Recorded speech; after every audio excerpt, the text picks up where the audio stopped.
ગુજરાતના વાવ થરાદમાં વડાપ્રધાન મોદીએ હુંકાર કર્યો અને વિરોધીઓ પર બરાબરના વરસ્યા. સાથે જ કોંગ્રેસને રાજનૈતિક ગીધ તરીકે સંબોધી પીએમએ કોંગ્રેસ પર પ્રહાર કર્યા.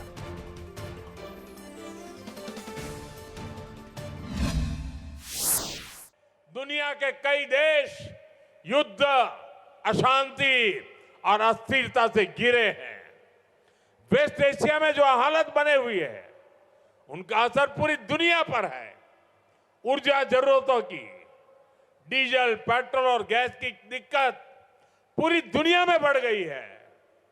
ऐसे संकट में भी भारत ने हालातों को नियंत्रण में बनाए रखा है. इसके पीछे देश की सफल विदेश नीति और देशवासियों की एकजुटता की सफलता की ताकत है. लेकिन भाइयों बहनों, दुर्भाग्य देखिए, हमारे देश में कुछ राजनीतिक दल वैश्विक संकट के दौर में भी राजनीतिक रोटियां सेकने के बाज नहीं आ रहे. इसी सियासी षड्यंत्र में सबसे आगे कोई है तो कांग्रेस पार्टी है. आज जब देश को एकता और एकजुटता की जरूरत है, कांग्रेस के नेता देश को बांटने में लगे हैं.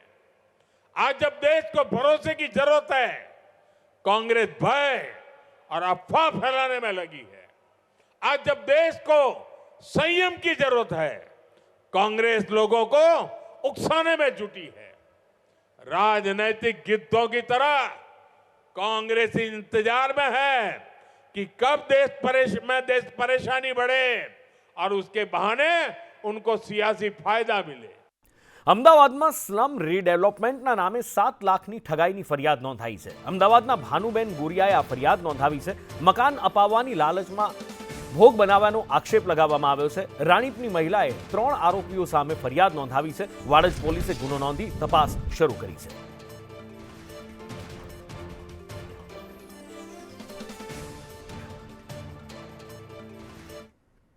અમદાવાદમાં નારણપુરા પોલીસે દરોડા પાડી અને જુગારધામનો પર્દાફાશ કર્યો છે અને પોલીસની આંખમાં ધૂળ નાખવા માટે એક અલગ જ પ્રકારનું જુગારધામ અહીંયા બનાવવામાં આવ્યું હતું. કન્ટેનરમાં જુગાર રમાડવામાં આવી રહ્યો હતો જેથી કરીને પોલીસની આંખમાં ધૂળ નાખી શકાય, પણ પોલીસે આ મેલા મનસુબા પર પાણી ફેરવી દીધું છે. એસી 4 રસ્તા પાસે આ જુગાર રમાડવામાં આવતું હતું. 9 શખ્સોની પોલીસે ધરપકડ કરી છે અને 5 લાખનો મુદ્દામાલ જપ્ત કર્યો છે.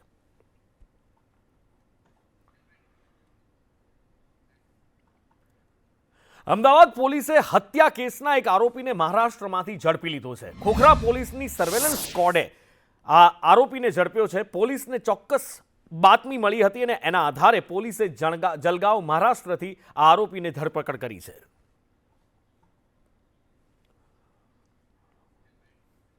અમદાવાદની નરોડા પોલીસે 2 એવા મોજીલા અને રીઢાચોરની ધરપકડ કરી છે જે ફરવા ચોરી કરવા માટે રોજના 2000 રૂપિયા ચૂકવીને ગાડી ભાડે રાખતા.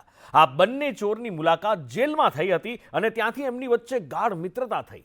પોલીસ પેટ્રોલિંગ દરમિયાન બાતમી મળી કે એક સફેદ વરના કારમાં 2 શંકાસ્પદ લોકો નાના ચિલોડાથી મુઠિયા ગામ બાજુ જઈ રહ્યા છે. પોલીસે વોચ ગોઠવી દિવ્યાંગ ઉર્ફે દિવ્યેશ રાઠોડ અને હિતેન્દ્ર ઉર્ફે ટશન સિગોલિયાને ધરપકડ કરી લીધી છે. આ બંને આરોપીઓની પૂછપરછ કરતા એમણે કબૂલાત કરી છે કે 5 દિવસ પહેલા જ નરોડા જીઆઈડીસીમાં શિવ એસ્ટેટનું તાળું તોડી રોકડની ચોરી કરી હતી. સાથે જ પોલીસની પૂછપરછ ચાલુ છે અને બીજી ચોરીઓના ભેદ ખુલવાની પણ પ્રબળ શક્યતા છે. 21ના રોજ જીઆઈડીસીમાં એક કંપનીમાં ચોરી થઈ હતી, જેમાં 1,90,000 રૂપિયા અને એના ડીવીઆર ની ચોરી થઈ હતી. ત્યાં સીસીટીવીમાં 2 આરોપીઓ દેખાતા હતા. એ આરોપીઓને અમારી સર્વેલન્સના પીએસઆઈ વીઆર ચૌધરી અને એની ટીમ એની રેકી કરતી હતી અને એની બાતમી લેવાનો પ્રયત્ન કરતી હતી. એ સમય જતાં એક વરના ગાડીમાં આ 2 ચોરી કરેલા માણસો અહીંયાથી નીકળે છે તેવી બાતમી હકીકત મળતા તેમને પકડી પાડવામાં આવેલી અને બંને આરોપીઓ પાસેથી 1,49,000 રૂપિયા રોકડા, મોબાઈલ ફોન અને વરના ગાડી એ કબજે કરવામાં આવેલ છે. અમદાવાદના દેત્રોજના બામરોલી ગામે મહાકાળી પગપાળા સંઘ દ્વારા છેલ્લા 28 વર્ષથી પદયાત્રા સંઘનું આયોજન કરવામાં આવે છે. આ વર્ષે પણ 200 પદયાત્રીઓ સાથે મહાકાળી પગપાળા સંઘ પાવાગઢ તરફ પ્રસ્થાન કરી ચૂક્યો છે. આ સંઘ ચૈત્ર સુદ 13ના દિવસે બામરોલીથી પાવાગઢ તરફ પ્રસ્થાન કરે છે. ચૈત્ર સુદ 13ના રોજ શ્રી મહાકાળી પગપાળા સંઘ બામરોલીથી આજે પ્રયાણ કર્યું છે તે આજથી લગભગ 28 વર્ષ પહેલાં એક ધજાના દંડ લઈને માતાજીની ધજા લઈને આપણે સંઘ જતા હતા. ત્યારબાદ 6-7 વર્ષ પછી 2008ની સાલમાં માતાજીને માંડવી બનાવી અને ત્યારથી તે આજ સુધી અવિરત આપણે માતાજીને માંડવી લઈને પાવાગઢ તરફ જઈએ છીએ. ગીર સોમનાથ જિલ્લાના સૂત્રાપાડા તાલુકા મથકને જોડતો લોઢવા સૂત્રાપાડા સ્ટેટ હાઈવે છેલ્લા 5 વર્ષથી બિસ્માર હાલતમાં છે. ખાડાઓનું અહીંયા સામ્રાજ્ય છે. સોમનાથ ભાવનગર નેશનલ હાઈવે પરથી પસાર થતો આ રસ્તો માત્ર 5 જ મીટર પહોળો છે અને એના પરથી દરરોજ 400 થી 500 ભારેખમ ટ્રક 50 ટન વજન ભરીને પસાર થાય છે, જેના કારણે રસ્તાના અસ્તિત્વ પર જ સવાલ ઊભા થઈ લગાયા છે. સ્થાનિકોનો આક્ષેપ છે કે છેલ્લા 5 વર્ષથી 35થી વધારે ગામના આ લોકો રસ્તાની હાડમારી વેઠી રહ્યા છે. વારંવાર રજૂઆત કરવામાં આવી છે. રસ્તાની પહોળાઈ ઓછી છે. મોટા ખાડાના કારણે અહીંયા અકસ્માતો થતા રહે છે, પણ માર્ગ મકાન વિભાગના અધિકારીઓને કોઈ ફરક નથી પડતો. જોકે માર્ગ મકાન વિભાગના અધિકારીઓએ સ્વીકાર્યું છે કે ભારે વાહનના કારણે રસ્તો બિસ્માર થયો છે અને ટૂંક સમયમાં જ એનું રિપેરિંગ કરવામાં આવશે. પણ આ તો સરકારી વાયદો છે. જોવાનું એ છે કે ક્યારે થાય છે કે પછી વાયદો કાગળ પર જ રહી જાય છે. આ રસ્તો મારા અંદાજ પ્રમાણે 10 વર્ષ પહેલાં બનાવવામાં આવેલો હતો. ત્યાર પછી આજની તારીખ સુધી કોઈ પ્રકારનું મેન્ટેનન્સ કરવામાં નથી આવ્યું અને છેલ્લા 5 વર્ષથી આ રસ્તાની યાતનાઓ 35 થી 37 ગામના લોકો ભોગવી રહ્યા છે અને વધુમાં વધુ અમારે ભાગે સહન કરવાનું આવે છે. જેથી કરીને અમે સરકારશ્રીને અને તંત્રને બંનેને આપના માધ્યમથી જણાવવા માગીએ છીએ કે આ રસ્તો વહેલી તકે આનું નિરાકરણ લાવે. સાહેબ, આ રસ્તો સોમનાથ ભાવનગર નેશનલ હાઈવેથી અમરાપુર ફાટકથી થરેલી અને થરેલીથી પાદરુકા અને પાદરુકાથી લોઢવા સુધીનો સૂત્રાપાડા તાલુકા મથકને જોડતો આ રસ્તો આવેલો છે અને આ રસ્તાની સ્થિતિ અત્યારે જોઉં તો ભયંકર સ્થિતિ ખરાબ છે. આ રસ્તામાં મસ્ત મોટા ખાડાઓ પડી ગયા છે. આ રસ્તો અત્યારે જે ખેતીવાડી ખેડૂતોને જે વાડીએ જવા માટેનો રસ્તો હોય ને એવી કન્ડિશન છે. કોઈ ન કહી શકે કે આ સ્ટેટ હાઈવેનો રસ્તો છે. આ વાડી વિસ્તારનો રસ્તો હોય ને એવી કન્ડિશન છે. સ્ટેટ હાઈવે જે લોઢવા અને નેશનલ હાઈવેનો જોડતો રસ્તો છે એ રોડ ઉપર સિમેન્ટ ફેક્ટરી આવેલી છે અને બીજા ભારે વાહનોની અવરજવર બહુ વધારે છે. જેને કારણે જે સામાન્ય પેચ દેખાઈ રહ્યા છે એને રિપેરિંગ કરી અને રસ્તો મોટરેબલ થાય એ માટે ટૂંક સમયમાં કાર્યવાહી કરવામાં આવશે. ગુજરાતને આપણે વિકસિત ગુજરાત કહીએ છીએ, પણ શું કોઈ વિકસિત રાજ્યમાં પ્રાથમિક સુવિધા, પાણી જેવી સુવિધા માટે પણ વલખા હોય? દુર્ભાગ્યવશ જવાબ છે હા, અને આ એની સાબિતી છે. આ છે ખેડાના દ્રશ્યો, જ્યાં સ્થાનિકોનો ઉગ્ર વિરોધ આજે સામે આવ્યો છે, કારણ કે ટેન્કરમાં ગંદુ પાણી આવી રહ્યું છે અને એના કારણે છેલ્લા 4 દિવસથી લોકો પાણી નથી પી શકતા, નથી નાહી શકતા કે નથી રસોઈ બનાવી શકતા. અને એના જ કારણે 100થી વધારે ગ્રામજનોએ રેલી કાઢી ડોલ અને માટલા પંચાયત પર જઈ અને રજૂઆત કરવા લઈને પહોંચ્યા હતા. પણ પંચાયતમાં તાળા જોતા મહિલાઓ વિફરી હોબાળો કર્યો અને રોડ ઉપર જ ડોલ અને માટલા ફોડી વિરોધ કર્યો હતો. શું કહેશો અત્યારે જે ઉભારો થયો પંચાયતમાં કયા મામલાનું શું હતું અને શું સમસ્યા? આજે જે હોબાળો થયો છે પીજ ગામની અંદર તે પાણીને લગતો પ્રશ્ન છે. જે ગામની અંદર છેલ્લા 4 દિવસથી આવતું નથી પાણી અને આજે પીજ ગ્રામ પંચાયતે ટેન્કર મોકલી. એના 2 વર્ષ અગાઉ 20 દિવસ સુધી એક વાંદરો મરેલો પાણી લાઇનની અંદર હતો. એ પાણી 20 દિવસ સુધી લોકોએ પીધું. એટલે બધા લેડીઝો બધા બૂમાબૂમ કરી ભાઈ આ મરેલા ઉંદર એટલે શું લવરકોટને અંબા માતા અને વિસ્તારના બધાને મારી નાખવા માટે આ સ્પેશિયલ પાણી મોકલી દીધું. મૂળ પ્રશ્ન એક છે કે મરેલા ઉંદર કાલે કંઈક ઝેરી થયું અને જો મેં જ પીધું છે મને જ ગળામાં અત્યારે બળતરા થાય છે તો આવું કંઈક થશે. એની જવાબદારી પહેલી પંચાયતની સરકારની પ્રશ્નાર્થ છે પેલો. વિકસિત ગુજરાતમાં બીજો એક ડાંગ સિવાય ખેડા સિવાયનો જિલ્લો છે ડાંગ, કે જ્યાં પણ પાણીની સમસ્યા ચરમ પર પહોંચી છે અને હાલત એ આવી ગઈ છે કે લોકો ચૂંટણી બહિષ્કારની ચીમકી આપી રહ્યા છે. પાંધરપાડાના સ્થાનિકો છેલ્લા 1 વર્ષથી પીવાના પાણી માટે વલખા મારી રહ્યા છે. એક મોટર બગડેલી છે અને એના કારણે અહીંના લોકો સુધી પાણી નથી પહોંચતું. નલ સે જલ યોજનાનું નળ ખોલો તો માત્ર હવા આવે છે. આ યોજના પણ કાગળ પર છે, એનું પાણી પણ નથી આવતું અને ગ્રામજનો હવે જીવ પર આવી ગયા છે. જો સમસ્યા નિકાલ ન થાય, પાણી ન મળે તો ચૂંટણી બહિષ્કારની ચીમકી ઉચ્ચારી છે. અમારી એક જ માંગ છે કે અમારા ઘર સુધી જે નળો બનેલા છે આજે એ બધા નળ ભાંગી ગયા છે, પણ અમારી એ જ માંગ છે કે અમારા ઘર સુધી અમારો નળ બને અને નળમાં પાણી આવે. કેમ કે સાહેબ રોજ 2-2 કિલોમીટર દૂર જવાની શક્તિ લોકોની અંદર રહી નથી. આજે આપણે સ્વાભાવિક છે કે આપણે તો યંગ છે ત્યાં સુધી પાણી લાવશે, અને જે તમે આ જોઈ શકો છો આ ગઢડા દાદી લોકો છે એ લોકોને પાણી લાવવાની તકલીફ કેવી થતી છે. સ્થાનિક આગેવાનોને પણ એ લોકોએ ગ્રામસભામાં જાણ કરી છે, તેમ છતાંય પણ પાણીની સુવિધાઓ ત્યાં થતી નથી. જેથી કરીને હું આ મીડિયાના માધ્યમથી સરકારશ્રી પાસે એટલી જ અપેક્ષા માગું છું કે જેટલું વહેલું થાય એટલું 2 દિવસના અંદર જો એ પાંડરપાડા ગામની અંદર પાણીની સુવિધાઓ પૂર્તિ કરવામાં નહીં આવે તો આવનારા સ્થાનિક સ્વરાજની ગ્રામ પંચાયત તાલુકા પંચાયત જિલ્લા પંચાયતના જે ઇલેક્શન આવે છે એ બહિષ્કાર કરવાની લોકોએ ચેલેન્જ કરી છે. અને જ્યાં પાણીના વલખાની વાત આવે ત્યારે રાજકોટ જિલ્લાનું ધોરાજી શહેર તો કેવી રીતે ભૂલી શકાય. એક સમયે ભગવતસિંહજીના સમયમાં દોમદોમ સાહિબીમાં રાજતું આ શહેર હતું, અને આજે અહીંયા પાણીના એક ટીપા માટે વલખા મારવા પડી રહ્યા છે. પછી એ વોર્ડ નંબર 9 હોય, હીરાપરાવાડી હોય, ખોડિયારનગર હોય, કૈલાશનગર હોય, અહીંયા બધે જ 15 દિવસથી પીવાના પાણીના એક ટીપા માટે લોકો તરસી રહ્યા છે. આશ્ચર્યની વાત એ છે કે ધોરાજીને પાણી પૂરું પાડતા ફોફળ ડેમના પાણીથી ભરેલો છે, પણ એમ છતાં અણઘડ વહીવટના કારણે 4 થી 6 દિવસે અહીંયા માંડ પાણી મળે છે.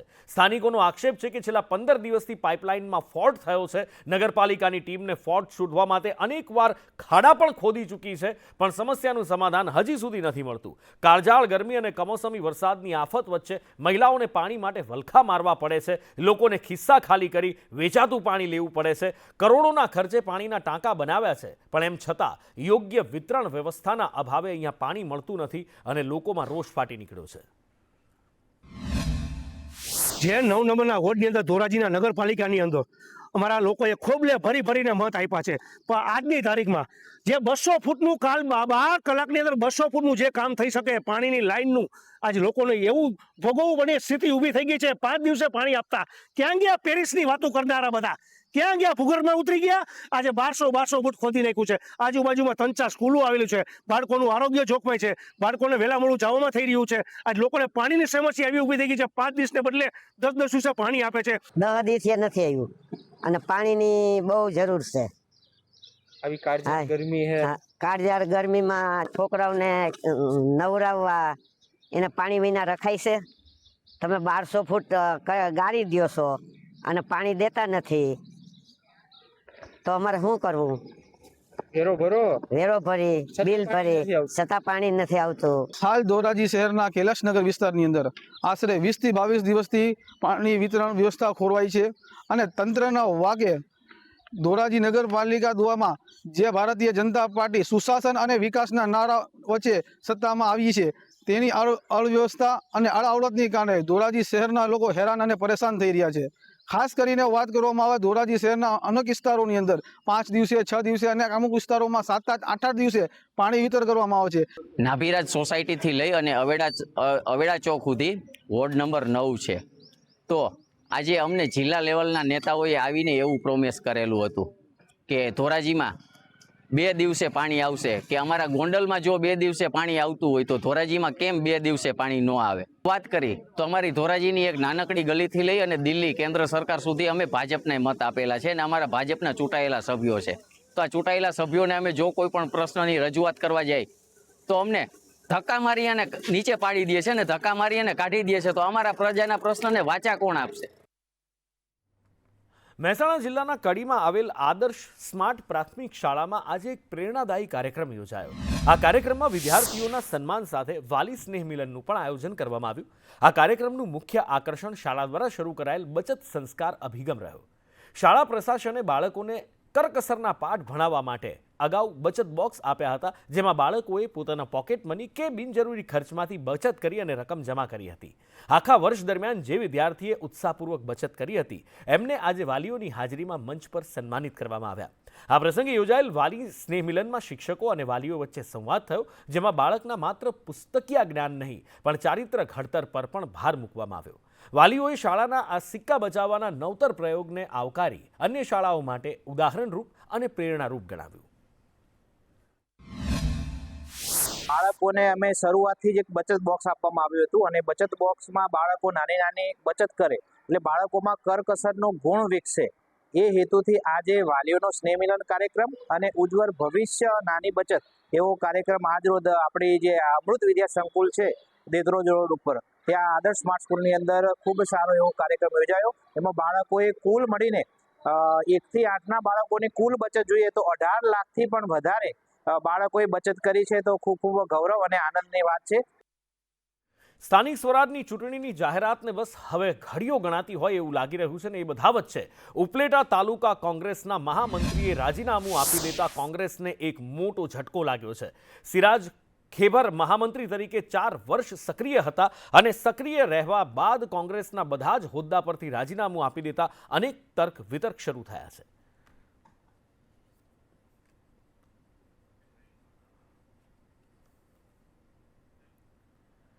આ બાજુ અમરેલી જિલ્લાના સાવરકુંડલામાં સ્થાનિક સ્વરાજની ચૂંટણીને લઈ અને ધમધમાટ શરૂ થઈ ગયો છે. રાજકીય ગરમાવો દેખાઈ રહ્યો છે. આજે સાવરકુંડલા શહેર કોંગ્રેસ સમિતિ દ્વારા નગરપાલિકાની ચૂંટણી લડવા ઈચ્છુક ઉમેદવારોની સેન્સ લેવામાં આવી હતી. ગુજરાત પ્રદેશ કોંગ્રેસ સમિતિ દ્વારા નિમાયેલ પ્રભારી અતુલ લવતુકિયાએ ભાવનગરથી સાવરકુંડલા પહોંચી પૂર્વ ધારાસભ્ય પ્રતાપ દુધાતના કાર્યાલય પર દાવેદારોને સાંભળ્યા હતા. બપોર સુધીમાં અંદાજે 30 ઈચ્છુક ઉમેદવારોએ પોતાના બાયોડેટા અને ફોર્મ રજૂ કર્યા હતા. સાંજે 4 વાગ્યા સુધી ચાલેલ આ પ્રક્રિયામાં હજી પણ સંખ્યા વધવાની શક્યતા છે. પ્રભારી અમિત લવતુકિયાએ વિશ્વાસ વ્યક્ત કર્યો છે કે સાવરકુંડલામાં રોડ, રસ્તા, ટ્રાફિક જેવા પ્રશ્નો છે અને જેને લઈ કોંગ્રેસ વાચા આપશે, પ્રજા વચ્ચે જશે અને જંગી બહુમતીથી વિજય મેળવશે. ગુજરાત પ્રદેશ કોંગ્રેસ સમિતિ દ્વારા દરેક સ્થાનિક સ્વરાજની ચૂંટણીના અનુસંધાને દરેક જિલ્લાઓની અંદર તાલુકા પંચાયત અને નગરપાલિકાઓ જે આવી રહી છે એમના ઉમેદવારોની પસંદગી પ્રક્રિયા અને સાંભળવાની કાર્યવાહી ચાલુ છે. ત્યારે સાવરકુંડલા નગરપાલિકા અને સાવરકુંડલા તાલુકા પંચાયતના પ્રભારી તરીકે પ્રદેશ કોંગ્રેસ સમિતિએ મને જવાબદારી આપી છે. ત્યારે આજ રોજ નગરપાલિકાના ઉમેદવારોને સાંભળવાની પ્રક્રિયા ચાલુ કરી છે. આજ રોજ એમને ફોર્મ ભરી અને કયા વોર્ડમાંથી ચૂંટણી લડવા માંગે છે, જ્ઞાતિનું સમીકરણ કઈ છે, કોંગ્રેસ સાથે જોડાયેલા કઈ રીતે છે, કેટલા સમયથી જોડાયેલા છે, આ બધા જ બાયોડેટા લઈ અને અમે એકત્રિત કરી રહ્યા છીએ. ભરૂચમાં આમ આદમી પાર્ટી અને કોંગ્રેસમાં ગાબડું પડ્યું છે. સ્થાનિક સ્વરાજની ચૂંટણી પહેલા 50થી વધારે આગેવાનો ભારતીય જનતા પાર્ટીમાં જોડાઈ ગયા છે. આમ આદમીના પાર્ટીના આગેવાનોએ ઝાડુ છોડી કમળ ઝડપ્યું અને સાથે જ કોંગ્રેસના કાર્યકરોએ કોંગ્રેસનો હાથ છોડ્યો અને ભાજપનો ખેસ ધારણ કર્યો છે. આપ અને કોંગ્રેસને મોટું નુકસાન પહોંચે એવી શક્યતા છે. ભરૂચ જિલ્લાના મુખ્ય કાર્યાલયમાં આમ આદમી પાર્ટીમાંથી ભારતીય જનતા પાર્ટીમાં પ્રવેશ કરનારા મુખ્ય જે લીડરો છે એમાં શંકરભાઈ માછી, આકાશભાઈ મોદી અને તેજેન્દ્રસિંહ મહારાઉલજી, એ ઉપરાંત ચાવજ ગામના, રારપોર ગામના મુસ્લિમ આગેવાનો આ પણ મોટી સંખ્યામાં જોડાયા છે. એ વિકાસલક્ષી કાર્યોમાં અમે એક નાનું ખિસકોલીની જેમ એમને વેગ આપવા પાર્ટીમાં જોડાયા છે. સાથે ભારતીય જનતા પાર્ટી આજે એક મોટા સ્તરે છે એવા અમે આ મોટા સ્તરે અમે જનસેવા આપી શકીએ એ હેતુસર અમે જોડાયા છે પાર્ટીમાં. સ્થાનિક સ્વરાજની ચૂંટણી આવી રહી છે અને દરેકને કંઈક ને કંઈક ઘેલછા, કંઈક ને કંઈક લાલસા હોય છે. ક્યાંક પોતાના સમાજને પ્રતિનિધિત્વ મળે, મહત્વ મળે એવી પણ લાલસા હોય છે અને એ જ લાલસા અહીંયા દેખાય છે. એ જ મહેચ્છા પણ દેખાય છે. ક્ષત્રિય સંકલન સમિતિએ સ્થાનિક સ્વરાજની ચૂંટણી પહેલા ટિકિટની માંગ કરી છે. ક્ષત્રિય સંકલન સમિતિએ મુખ્યમંત્રી અને ભારતીય જનતા પાર્ટીના પ્રદેશ પ્રમુખને પત્ર લખ્યો છે અને જનરલ બેઠક પર જનરલ ઉમેદવારને પ્રાધાન્ય આપવા માટેની માંગ કરી છે.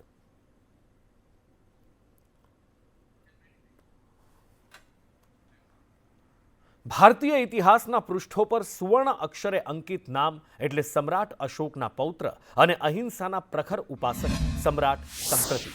એમના આદેશોને જીવંત રાખવા ગાંધીનગરના કોબા જૈન દેરાસરમાં ભવ્ય સમ્રાટ સંપ્રતિ મ્યુઝિયમનું નિર્માણ કરવામાં આવ્યું છે. આ મ્યુઝિયમ ભારતીય સંસ્કૃતિ, જૈન દર્શન અને જ્ઞાન પરંપરાનો એક શક્તિશાળી સેતુ બની છે. નવનિર્મિત આ સંગ્રહાલયમાં 2000થી વધુ અત્યંત દુર્લભ હેરિટેજ વસ્તુઓ પ્રદર્શિત કરવામાં આવી છે. જૈન ધર્મના ઉદ્ભવથી આધુનિક કાળ સુધીના ઇતિહાસને 7 અલગ અલગ વિભાગોમાં વહેંચાયો છે, જ્યાં ઓડિયો વિઝ્યુઅલ ટેકનોલોજી અને અત્યાધુનિક આધ્યાત્મિક સંગીત દ્વારા મુલાકાતીઓને દિવ્ય અનુભૂતિ કરાવાય છે. અહીંયા 5મી થી 15મી સદી સુધીની પ્રાચીન મૂર્તિઓ, હસ્તલિખિત ગ્રંથ અને કલાત્મક ચિત્રોના અમૂલ્ય ખજાનો છે, જેમાં આચાર્ય પદ્મસાગર સુરીશ્વરજી મહારાજનો સિંહ ફાળો રહ્યો છે. મ્યુઝિયમ ઊભું કરવા માટે જેનો સિંહ ફાળો રહ્યો છે એવા પદ્મસાગર સુરીશ્વરજી મહારાજ સાહેબ છે.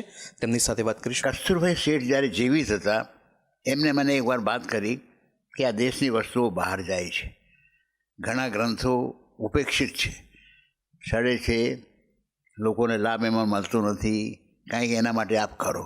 ત્યારે હું વિહાર કર્યો, કલકત્તા ગયો, કલકત્તાથી વાપસ દિલ્હી, નેપાલ, મદ્રાસ, દક્ષિણના બધા ભાગો, મહારાષ્ટ્રમાં ભ્રમણ કરતો રહ્યો. જ્યાં જ્યાં જે વસ્તુઓ મને મળતી ગઈ, લોકોને પ્રેરણા આપી, ભેટમાં મળી, લોકો પ્રેમથી આપ્યા. ઘણી વસ્તુઓ એવી હતી કે દ્રવ્ય પૈસા અપાવી અને પછી આપણે લઈ લીધી. એ લોકોને જરા કામ એવું હતું. એટલે દરેક પ્રકારની વસ્તુ, પુરાતન કોઈ પણ વસ્તુ ભારતની હોય તો આજે આપણા સંગ્રહમાં છે. મહાવીર જન્મ કલ્યાણક પર્વ જૈન સમુદાય માટે આજે સુવર્ણ અવસર બની ગયો છે અને પ્રધાનમંત્રીના હસ્તે સમ્રાટ સંપ્રતિ સંગ્રહાલયનું લોકાર્પણ કરવામાં આવ્યું છે. 2000થી વધુ પ્રાચીન અને ગજબના કહી શકાય આપણી સંસ્કૃતિની અમૂલ્ય એવો વારસો આજે અહીંયા ગાડી સમાજને દર્શન માટે ઉપલબ્ધ બન્યો છે. ઘણી બધી મૂર્તિઓ પાષાણની, બ્રોન્ઝની, બીજા સૈકાની મૂર્તિઓ, તે સિવાય 400 વર્ષ જૂના પટ, વિજ્ઞપ્તિપત્રો અને યંત્રો અને કથાચિત્રોથી આમ કહેવાય ને ભરાયેલું એવું આ મ્યુઝિયમ આજે લોકો સમક્ષ એક ઉદાહરણ બની રહેવાનું. આજની જનરેશનને મોડર્ન કન્ટેમ્પરરી લુક જોઈએ, એનો ટચ જોઈએ. અને બિલ્ડિંગની ઇનસાઇડ તમે જોશો તો ડિફરન્ટ કલર એકદમ ક્લાસિકલ છે, જે જૈનિઝમ પ્રમાણેના ડિફરન્ટ કલર અહીંયા દર્શાવવામાં આવ્યા છે. વત્તા બિલ્ડિંગની રચના એવી છે કે જેની અંદર સેન્ટરમાં કોર્ટયાર્ડ છે, કોર્ટયાર્ડની અંદર વોટર બોડી છે, કેફેટેરિયા છે. આના લીધે મોડર્ન અને નવા જમાનાના યંગ જનરેશન ઝેન ઝી એ પણ આમાં જોડાવાની ચોક્કસ ખાતરી છે. કેમેરા પર્સન જયવીરસિંહ રાઠોડ સાથે હું નિર્મલ દવે, સંદેશ ન્યૂઝ, ગાંધીનગર. કોઈ પણ એવી જગ્યા કે જ્યાં વધુ પ્રમાણમાં વસ્તી એકત્રિત થઈ શકવાની સંભાવના હોય તેવી જગ્યા પર આકસ્મિક આવર જવર માટેનો રસ્તો અત્યંત મહત્ત્વનો બની જતો હોય છે. જૈન દેરાસર ખાતે જે મ્યુઝિયમ બનાવવામાં આવ્યું છે તેમાં પણ એક આપાતકાલીન રસ્તા અલગ અલગ બનાવવામાં આવ્યા છે, પરંતુ એ આધુનિક ટેકનોલોજીવાળા રસ્તા છે.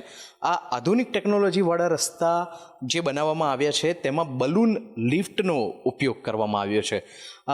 જે રીતે અત્યારે આપ દ્રશ્યો જોઈ શકો છો, આ અહીં ગેટ એક વિન્ડો બનાવવામાં આવી છે અને વિન્ડો પાસે જ અહીં ઇમરજન્સી બલૂન લિફ્ટ બનાવવામાં આવી છે, જેના દ્રશ્યો આપ જોઈ શકો છો. જ્યારે પણ ઇમરજન્સી સ્થિતિ ઊભી થાય તો તેવા સંજોગોમાં આ સીલ પેક જે દરવાજો છે તે ખોલવામાં આવે અને તેની અંદર રહેલો જે બલૂન છે તેની અંદર બેસી અને વ્યક્તિ ઉતરી શકે, જેથી ઇમરજન્સી એક્ઝિટ થઈ શકે. તે પ્રકારની વ્યવસ્થા આ મ્યુઝિયમની અંદર ઊભી કરવામાં આવી છે. કેમેરા પર્સન જયવીરસિંહ રાઠોડ સાથે હું નિર્મલ દવે, સંદેશ ન્યૂઝ, ગાંધીનગર. ખેડબ્રહ્માથી અમદાવાદના અસારવા વચ્ચે નવી ટ્રેન શરૂ થતાં સ્થાનિકોમાં ઉત્સાહ જોવા મળ્યો. વડાપ્રધાને લીલી ઝંડી આપી આ નવી ટ્રેન સેવાનો પ્રારંભ કરાવ્યો. આ ઐતિહાસિક અવસરે ખેડબ્રહ્મા રેલવે સ્ટેશન પર એક ઉત્સવ જેવો માહોલ જોવા મળ્યો. આ કાર્યક્રમમાં સ્થાનિક કલાકારો દ્વારા પરંપરાગત સંગીત ગીતની પ્રસ્તુતિ કરવામાં આવી. લોકોનો ઉત્સાહ જોઈ લોકસભા સાંસદ શ્રીમતી શોભનાબેન બારૈયા પણ પોતાની જાતને રોકી ન શક્યા અને એમણે પણ કલાકારો સાથે ગરબા કર્યા હતા. સાંસદ શોભનાબેને જણાવ્યું કે આ ટ્રેન શરૂ થવાથી આ વિસ્તારમાં વેપાર, વિકાસ અને રોજગારીની નવી તકો ઊભી થશે. અમારી વર્ષોની માગણી જે હતી રેલવેની એ અમારી આજ રોજ અમારી પૂર્ણ થઈ છે. જે સમગ્ર ખેડબ્રહ્મા જનતા, ખેડબ્રહ્મા તાલુકા અને અમારે આદિવાસી વિસ્તારમાં સોનેરી સુવર્ણ તક લઈને આવી છે, જેના લીધે અમારો આર્થિક ધંધો, રોજગાર બી ઉન્નતિ આગળ વધશે. મા અંબાનું ધામ અમારું આગળ હજી વધારે પ્રચલિત થશે અને લોકોને ઇઝી મા અંબાના ધામ એ પ્રગતિ દર્શન કરવા આવી શકશે. ખેડબ્રહ્માથી અમદાવાદ જવાની જે મેમો ટ્રેન 482 કરોડનો જે ખર્ચે આજે દેશના વડાપ્રધાન માન્ય નરેન્દ્ર મોદીએ બનાસકાંઠાના જિલ્લામાંથી આપણા કેન્દ્રીય મંત્રી રેલવે અશ્વિનીકુમાર અને આપણા ગુજરાતના મુખ્યમંત્રી ભૂપેન્દ્રભાઈ પટેલ અને અનેક ગરિમામયી મહાનુભાવોની ઉપસ્થિતિમાં આજે લીલી ઝંડી આપીને વર્ચ્યુઅલી એમને આશીર્વાદ આપ્યા છે. વર્ષોથી જે રાહ જોઈ રહ્યા હતા એ રેલવે ટ્રેનનો આજે વડાપ્રધાન શ્રી નરેન્દ્રભાઈ મોદી સાહેબના હસ્તે એનું ઉદ્ઘાટન અને એક અસારવાથી ખેડબ્રહ્મા અને ખેડબ્રહ્માથી અસારવા મેમો ટ્રેન લીલી ઝંડી બતાવીને જ્યારે પ્રસ્થાન કરવા જઈ રહ્યા છે ત્યારે ખેડબ્રહ્મા, હિંમતનગર અને સમગ્ર સાબરકાંઠા જિલ્લાની તમામ જનતાને આનો લાભ મળી રહેશે. વેપારીઓ હોય, વિદ્યાર્થીઓ હોય, ડૉક્ટર્સ હોય, તમામને એમની સેવાઓનો લાભ મળશે. ખેડબ્રહ્મા એટલે નાના અંબાજી તરીકે પ્રખ્યાત એવું કેટલાય સમયથી ટ્રેન માટેની રાહ જોવાઈ રહી હતી, ત્યારે તેનો અંત આવ્યો છે. જેમાં આજે પ્રધાનમંત્રી નરેન્દ્ર મોદીના હાથે જે આજે ઈ લોકાર્પણ કરવામાં આવ્યું છે, જે ખેડબ્રહ્મા જે નાના અંબાજી તરીકે અને સાથોસાથ અંતરિયાળ વિસ્તારના રોજગાર માટે પણ આ ટ્રેન લાભદાયી બનશે. જે અમદાવાદ અસરવાથી લઈને ખેડબ્રહ્મા સુધીના જે આજુબાજુના તમામ વિસ્તાર રોજગાર તેમજ બાળકોને અવરજવર કરતા હોય તે લોકોને માટે ફાયદો થશે. ગાંધીનગર હોય કે હિંમતનગર હોય, 8 તાલુકા સુધીની આ ઈ મેમો ચાલુ થઈ છે. આ મેમો ટ્રેન ચાલુ થવાના કારણે સમગ્ર સાબરકાંઠાને ફાયદો થશે. જો કે આ ટ્રેન શરૂ કેટલાય વર્ષોથી રાહ જોવાતી હતી, જેનો આજે અંત આવ્યો છે ને વર્ચ્યુઅલ નરેન્દ્ર મોદી પ્રધાનમંત્રીના વરદ હસ્તે જે આજે ઈ લોકાર્પણ કરવામાં આવ્યું છે ને સમગ્ર બાબતમાં ક્યાંક અંબાજી જોડાણ થાય અને સાથોસાથ જે દિલ્હી સુધી કનેક્ટ થાય તેવી પણ માંગ ઉઠી છે. હિતેશ રાવલ, સંદેશ news, Sabarkantha.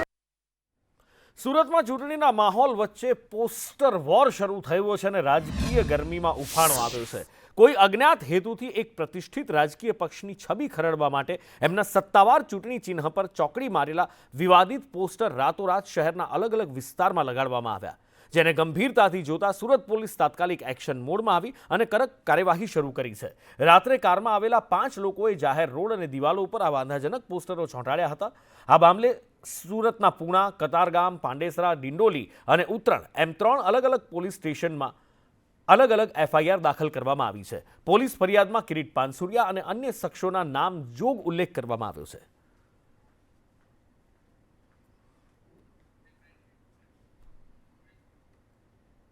Ahmedabad smart city બનવા તરફ આગળ ડગલું ભરી રહ્યું છે. શહેરમાં પ્રદૂષણ ઘટાડવા અને ઈ વાહનોને પ્રોત્સાહન આપવા માટે તંત્ર દ્વારા PPP મોડલ હેઠળ 11 પ્રાઇમ લોકેશન પર નવા ચાર્જિંગ સ્ટેશન શરૂ કરવામાં આવ્યા છે.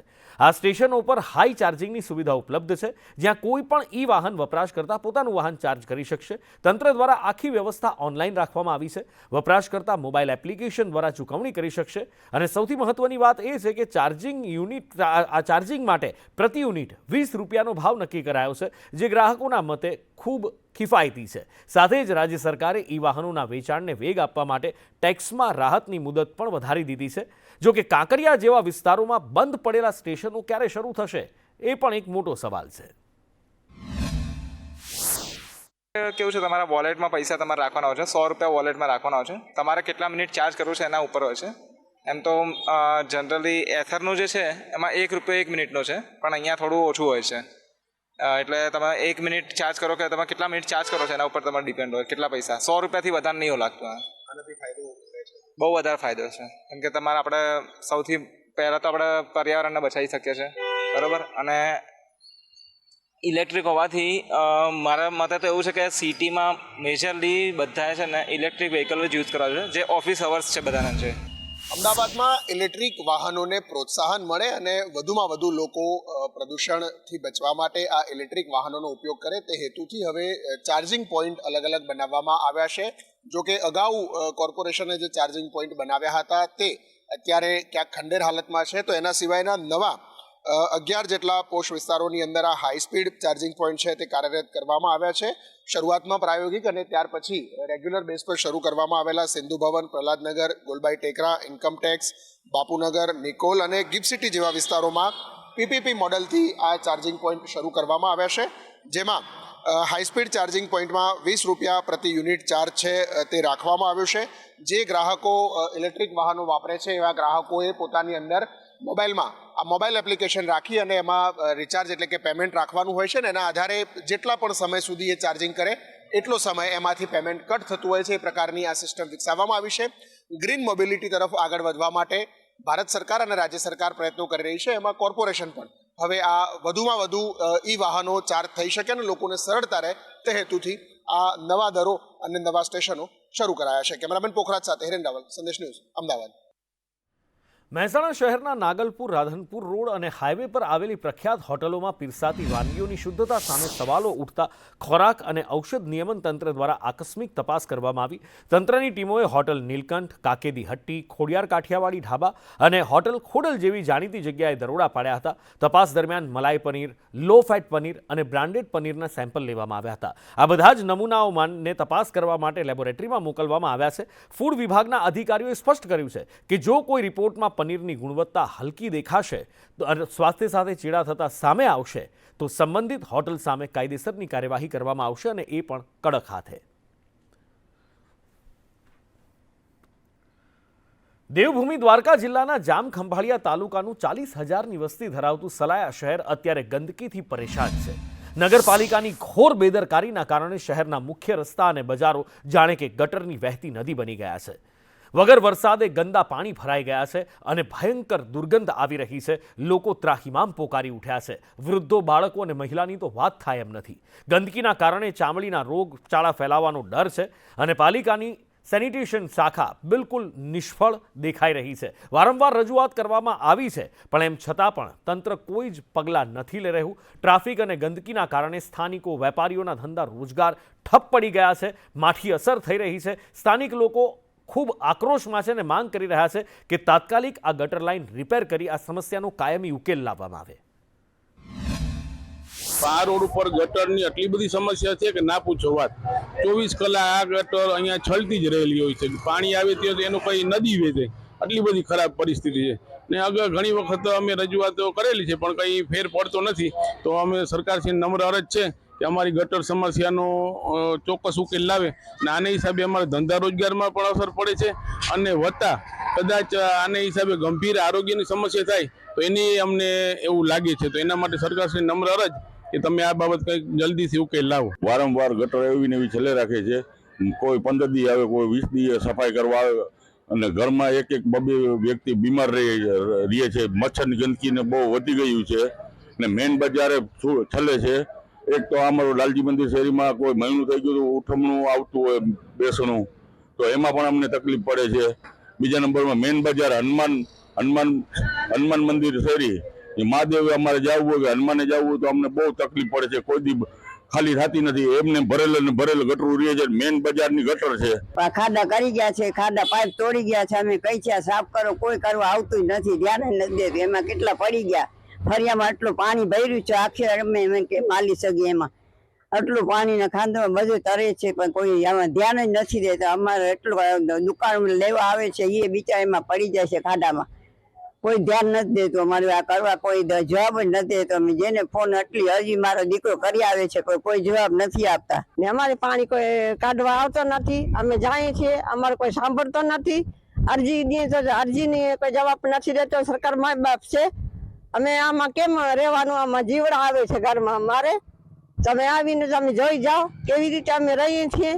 એ સરકાર મા બાપ છે, અમારો બંદોબસ્ત કરી જાય આમાંથી. વલસાડમાં કાર અને ટ્રક વચ્ચે અકસ્માત થયો હતો જેમાં 7 લોકોના મૃત્યુ થયા હતા. આ અકસ્માતમાં મૃતકોના પરિવારજનોને 28 લાખની સહાય આપવામાં આવી છે. રાજ્ય સરકાર દ્વારા આ આર્થિક સહાય આપવામાં આવી છે. ધારાસભ્ય જીતુ ચૌધરીએ પ્રમાણપત્ર વિતરિત કર્યું.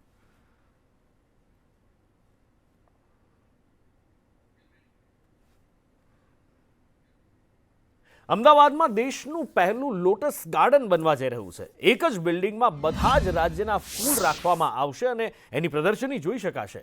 પ્રોજેક્ટના આર્કિટેક્ચર ઓજસ હિરાણીના જણાવ્યા પ્રમાણે અમદાવાદના સાઉથ બોપલમાં 125 કરોડના ખર્ચે આ લોટસ પાર્ક બનવા જઈ રહ્યું છે, જેમાં યુનિટી ઇન ડાયવર્સિટીનો વિચાર છે અને અમદાવાદના ફ્લાવર શોની લોકપ્રિયતાને ધ્યાને રાખી આ વિચાર આવ્યો છે અને આ કોન્સેપ્ટ બનાવવા જઈ રહ્યા છે.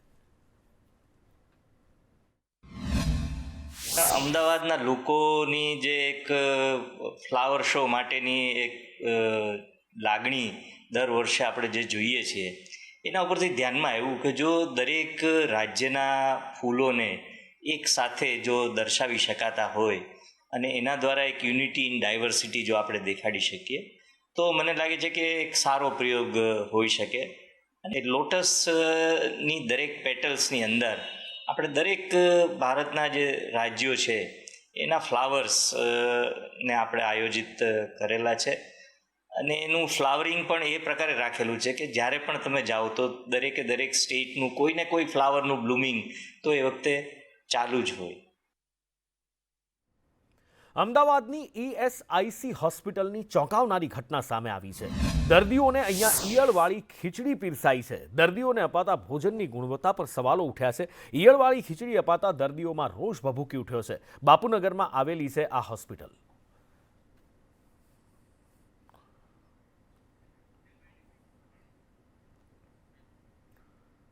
જસદણમાં વેરાઈ માતા મંદિરે સમસ્ત વઘાસિયા પરિવાર દ્વારા 26મા પાટોત્સવનું આયોજન કરવામાં આવ્યું, જેમાં નવચંડી યજ્ઞ અને વાતે ગાતે જળયાત્રા યોજાઈ.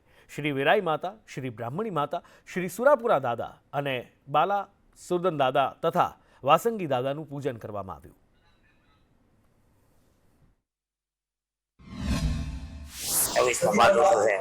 વેરાઈ માતાજીનો 26મો પાટોત્સવ દર ચૈત્ર મહિનામાં અમે પાટોત્સવ કરીએ છીએ. માતાજીને 26 વર્ષથી આ પાટોત્સવ કરીએ દર વર્ષે હવે ભવ્ય સાધુ સંતો મંતો બધા હોય અને અમે તો માતાજી અને ગુરુનું કામ કરે.